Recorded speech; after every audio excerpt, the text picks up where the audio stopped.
존경하는 국민 여러분, 강자의 부당한 황포를 억제하고 약자를 보듬어 함께 사는 나라 이재명의 꿈이었습니다. 여러분, 사랑하는 대한민국 국민 여러분, 정치인, 공직자가 국민을 주인으로 제대로 모시는 게 민주주의 아닙니까, 여러분? 오늘 친절한 대기자 코너로 문을 열겠습니다. 권영철 대기자 어서 오세요. 안녕하십니까. 권 대기자는 투표를 하셨습니까? 네, 저는 사전 투표했습니다. 김현정 앵커는 하시고 오셨어요? 아니요. 저는 오늘 본투표 참여할 예정입니다. 아, 네. 어쨌건 사전 투표 안 하신 분들 주권자로서 한 표 꼭 행사하시고요. 네. 신분증과 마스크 잊지 마시기 바랍니다. 그래요. 지금 7시 투표율이 나왔죠? 2.1%로 집계가 됐습니다. 2.1%. 서울 2.1%, 부산 2.0%, 대구가 2.6%로 가장 높았고요. 네. 대전이 2.5%로 그 뒤를 이었습니다. 사전 투표율이 51%를 넘겼던 전남은 1.4%로 투표율이 상대적으로 낮았고요. 네. 시간대별 투표 현황은 10분 전에 집계되는 겁니다. 그러니까 7시 현재 투표율을 넣으면 6시 50분 현재까지 투표한 겁니다. 그래요. 자, 오늘 친절한 대기자와 함께 짚어볼 것들은 네. 오늘 대선 Q&A가 될 거예요. 네. 예, 여러분들도 지금 질문을 주세요. 지금 굉장히 많은 분들이 오늘 사실 임시 공휴일 아닙니까? 임시 공휴일임에도 불구하고 굉장히 많은 분들이 지금 들어와서 함께하고 계시는데 네. 문자로 또 레인보우로 유튜브 질문창에 질문들 주시면 권 기자와 함께 그것들을 오늘 풀어보는 시간 마련할게요. 우선 권영철 기자. 네. 역대 투표율과 비교하면은 지금 시간대 투표율 어떤 겁니까? 2002년 16대 대선 때는 2.8%였어요. 네.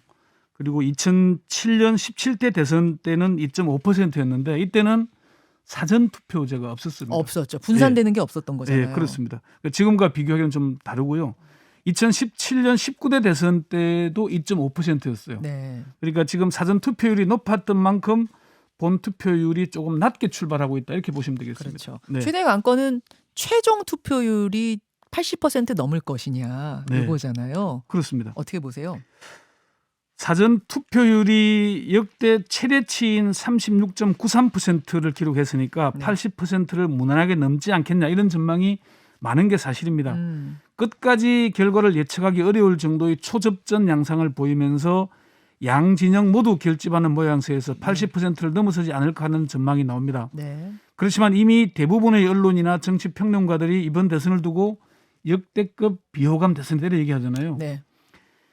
그래서 사전 투표율만 가지고 전체 투표율이 80%를 넘었을 것이라고 전망한 것은 성급한 것 아니냐 이런 분석들이 많아요. 그 말은 그러니까 적극적으로 투표하실 분들이 미리 네. 사전에 투표하신 거고 그때 높다고 해서 반드시 본투표까지 높을 거다라고 생각하는 건 그렇습니다. 단정하는 건 금물이다. 사전 투표가 사실 편리한 점이 있거든요. 네. 직장인들이 뭐 점심시간이나 이럴 때 가서 찾아서 할 수 있는 아무데나 할 수 편리함도 있고, 있으니까. 예. 그리고 이게 뭐 여론조사에서 몇 군데에 문의를 해보니까 투표율이 75% 안팎일 것이다 이런 전망을 하는 데가 많았어요. 그래요? 네. 사전 투표에 참가한 유권자들은 어차피 투표할 유권자였기 때문에 분산 효과가 있는 것이고 전체 투표율은 높아지지 않을 것 같다는 전망이었는데 최창렬 용인대 교수는 사전 투표율이 높은 건 분산 투표 효과로 보인다. 코로나 자가격리자가 많은 것도 투표율이 낮아질 요인이 될 수 있을 것이고 다만 초박빙 대결이다 보니까 막판 좀 결집한다면은 네. 2018대 대선 때 막판 결집, 2002년 대선 때 막판 결집으로 투표 마지막 시간대에 투표율이 치솟는 효과가 있었거든요. 그랬었어요. 그런 점들이 일어난다면 한 80% 가지 않겠느냐. 그렇게 이런 봅니다. 거죠. 네. 아유 뭐 그냥 안 갈래. 아우 뭐 막 이러다가 네. 이거 느낌이 박빙일 것 같아. 뭐 이렇게 되면 마지막에 끝날 때쯤에 가시는 분들이 있거든요. 그렇습니다. 그렇게 네. 되면 막판에 치솟을 수 있다 이 말씀이세요. 그렇습니다. 네. 투표율이 높을 경우와 낮을 경우 어느 네. 후보에게 유불리가 있습니까? 그게 과거에는 투표율이 높으면은 민주당 계열, 뭐 낮으면은 국민의힘 계열이 유리하다 이런 분석들이 많았거든요. 네. 이걸 뭐 진보 보수로 분류하는데 저는 진보 보수로 분류하는 데는 뭐 별로 동의하지 않기 때문에 민주당 계열, 국민의힘 계열 양강 구도이기 때문에 이렇게 봤는데 그게 왜 과거에는 그랬냐면은 네. 이제 민주당 쪽 지지하는 분들이 진보 성향인 분들이 많고 네. 그러면은 젊은 층이 많다. 젊은 층은 놀러들을 많이 가고 뭐 이렇게 돼 임시 공휴일이니까. 예. 그래서 투표율 낮으면 민주당 불리하고 투표율 높으면 젊은 층이 많이 나왔다는 얘기니까 민주당이 유리한 거다. 이렇게들 해석들 했던 거잖아요. 근데 그렇습니다. 이번에도 그대로 적용될 것인가는 좀 의아하죠. 의문이죠. 그 표를 하나 한번 보시죠. 잘 다른 분들 안 보시겠지만은 예. 14대 때부터 제가 쭉 정리를 해봤는데요. 투표율과 득표율을 비교해 보시면은 조금 구분이 나올 겁니다. 역대로 지금 87년 6월 항쟁 이후에 그 직선제 개헌이 된 이후에 예. 7번의 선거가 있었잖아요. 예. 그 앞에 13대 대선까지 세 차례 80%를 넘겼습니다. 투표율이. 그때는 정치 과잉 시대였죠. 6월 항쟁 직후에 네. 양김 뭐 삼김 뭐 이런 것 때문에. 그런데 17대 대선 때 투표율이 가장 낮았죠. 17대에 63%였습니다. 예, 그때 그렇습니다. 이명박 대통령 당선이고요. 예, 그리고 18대 때 문재인 박근혜 문재인의 양강 구도가 되면서 투표율이 많이 높아졌잖아요. 75.84%. 예, 그리고 19대 때는 탄핵 열풍으로 촛불 시민혁명의 영향으로 인해서 투표율이 많이 높아서 77%까지 갔거든요. 그렇습니다. 그래서 이번에도 80%에 갈 경우에 누가 유리하나 얘기하지만은 양쪽 후보다 막판까지 투표해 달라라고 호소하고 나섰잖아요. 예. 그래서 투표율로 인해서 이제 어느 쪽 후보가 진영이 유리하다 이렇게 보는 거는 별 의미가 없어진 게 아닌가. 그러게요. 그리고 세대별로도 오히려 20대 남성들의 경우에는 좀 보수화되는 경향이 있다는 얘기들도 있고 오히려 과거에는 보수표였던 5, 60대가 역으로 차라리 또 민주당 계열의 경우도 있고 뭐 그렇게 분석하는 게 있기 때문에 투표율로 분석하는 건 의미가 없다 이렇게 얘기를 합니다. 전문가들의 대체적인 분석이 예. 투표율로 유불리 나눌 수는 없다. 다만 이제 호남 지역이 거의 사전 투표에서 50% 정도 했잖아요. 예. 이게 좀 결집하는 효과가 나타나는 게 아닌가 하는 그런 분석은 있습니다. 그렇군요. 네. 사전 투표율 그렇고 예. 그 자가격리자들 투표 때문에 투표 시간이 연장이 됐지 않습니까? 1시간 반 동안. 네, 그렇습니다. 이것은 어떤 영향을 줄 걸로 보이세요?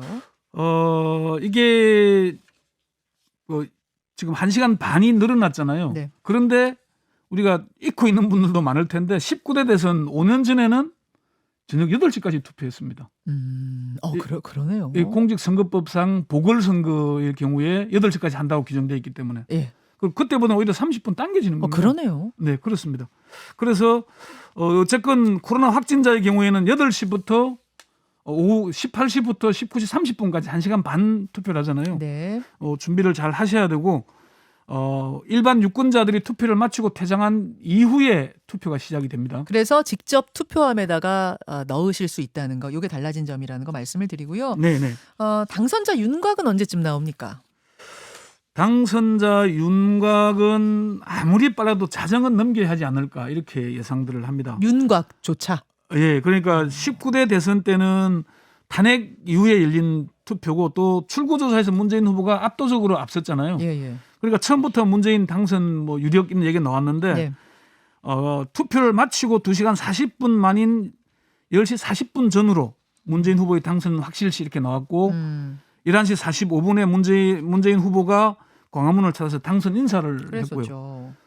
다음 날 새벽 1시에 당선인으로 확정이 됐거든요. 굉장히 빨랐어요. 확정이 새벽 1시, 예. 밤 10시 반 정도에 이미 확실시가 뜰 정도였으니까 이번에는 그렇습니다. 그렇게 보는 분들이 별로 없죠. 예, 이번 대선과 비슷하게 양강구도로 흐르던 2012년 18대 대선은 오후 6시 투표 마감 후 3시간 정도 흐른 저녁 9시 21시 전으로 윤곽이 나왔어요. 네네. 그런데 이번에는 막판까지 제가 여론조사 회사들이 왜 각 정당들이 마지막까지 투표 여론조사 하지 않습니까? 네. 어제도 들어보니까 거의 뭐 동률일 정도로 초박빙이었다 그래요.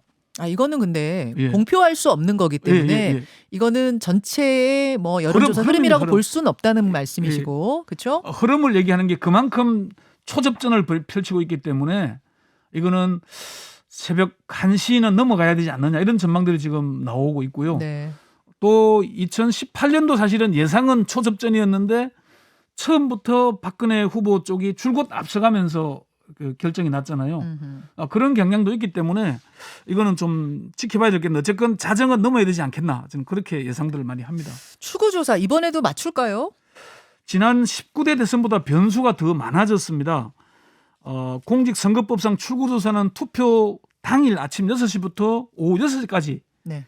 투표소 50m 안팎에서만 하게 돼 있거든요. 그런데 이미 사전투표가 거의 절반 가까이 투표한 걸로 나오지 않습니까? 사전 투표한 분들은 출구조사에 포함 안 되는 거잖아요. 안 됩니다. 예. 재투표도 포함이 안 되고요. 예. 그리고 코로나 확진자 투표도 포함이 안 됩니다. 예. 그러다 보니까 변수가 더 많아지면은 그만큼 좀 어려워지겠죠. 그렇죠. 예, 그래서 요거는 좀 물론 이제 지상파 방송사하고 JTBC 두 군데서 출구조사를 하는데 네. 이번에는 그래서 사전 투표를 반영하기 위해서 여론조사를 합니다. 중간에 사전 투표와 본 투표 사이에 여기서 표본을 많이 늘려서 좀 보정을 한다고 하는데 아무래도 좀 어려움이 좀 있겠죠. 네, 정확도가 좀 떨어질 수 있다. 전보다 그 말씀이신 거예요. 뭐 어쨌건 뭐 여론조사라는 게 항상 오차 범위가 있기 때문에 예. 그래서 오차 범위 내의 접전에 대해서는 좀 그런 우려들이 있지 않나 그렇게 봅니다. 투표 인증샷은 어디까지 가능한 거예요? 이게 자꾸 바뀌어가지고 좀 헷갈려요. 그 중앙선관위가 밝힌 표 잠시 한번 보시죠. 예. 촬영이 가능한 인증샷, 네. 투표소 밖에서 촬영한 사진, 네, 엄지척, V 같은 손가락 기호 표시한 거 가능합니다. 네, 후보자의 선거 벽보 앞에서 찍는 거 가능합니다. 네, 안 되는 게 뭐냐? 기표소, 투표소 내에서 안 되고요. 찍으면 네. 기표소 안에서 투표지 촬영하는 거, 그 종이 찍는 것도 여러분 금지입니다. 투표지 찍으면은 2년 이하의 징역 또는 400만 원 이하의 벌금을 받을 수도 있습니다. 이건 주의해야 됩니다. 처벌입니다, 여러분. 네, 예, 주의하셔야 네, 돼요. 네. 예. 깜깜이 선거가 네. 이번에도 진행이 됐는데 매번 선거 때마다 이 깜깜이 기간을 둬야 되느냐, 없애버려도 되지 않느냐 항상 갑론을박이 있어요. 네, 선거 때마다 나오는 때마다. 얘기죠. 이게 세계 여론조사협회가 2017년 133개국에 대해서 조사를 했는데요. 네. 약 60%의 국가가 선거 전 여론조사 결과 공표 금지 기간을 두고 있습니다. 예. 5%는 아예 선거 전에 여론조사를 금지하고 있고요. 평균으로는 5일 정도 선거 전 여론조사 결과 공표 금지 기간을 두고 있는 걸로 나타났습니다. 반면에 공표 금지를 하지 않는 나라가 33%였는데 다만 선진국으로 불리는 나라들 미국, 영국, 독일, 스웨덴, 뭐 덴마크, 호주, 뉴질랜드 등에서는 금지 기간이 없는 것으로 나옵니다. 예. 스페인과 이스라엘이 각 5일, 프랑스가 2일, 노르웨이와 캐나다가 각각 하루씩 금지 기간을 두고 있거든요. 폐지해야 된다는 여론이 조금 더 높지 않아요? 폐지하거나 줄여야 한다는 의견이 많습니다. 민주당 기동민 의원이 2017년에 여론조사 공표 금지 기간을 6일에서 선거 전 하루로 하자고 법안을 제출했다가 통과되지 못했고요. 네. 중앙선관위에서도 현행 6일에서 2일로 축소하자는 의견을 내기도 했었거든요. 공표 금지가 필요하다는 쪽에서는 이게 공표가 끝까지 하다 보면은 밴드 웨건 효과 내지는 뭐 언더독 효과가 나온다 이래서 안 된다 이런 얘기들 하기도 하는데 어쨌건 정당이나 언론사들은 계속 조사를 하면 알게 되잖아요. 그래서 국민의 알 권리를 침해하는 게 아닌가. 정치권에서 좀 이 부분에 대해서 선거 끝난 뒤에 좀 심도 있는 논의를 통해서 결정할 필요가 있겠다. 알 사람은 다 아는데 네. 일반 국민만 모르는 깜깜이 선거 기간이라는 게 과연 필요한 것인가? 이번에도 다시 한번 숙제를 던졌다 이런 말씀. 그렇습니다. 예, 이번 선거 Q&A 권영철 대기자 수고하셨습니다. 네. 김현정의 뉴스쇼는 청취자 여러분의 참여로 이루어집니다. 트위터, 페이스북, 레인보우 게시판, 그리고 단문 50원, 장문 100원의 유료 문자 샵 1212, 우물정 1212 통해 참여하실 수 있습니다. 김현정의 뉴스쇼, 여러분과 함께 만듭니다.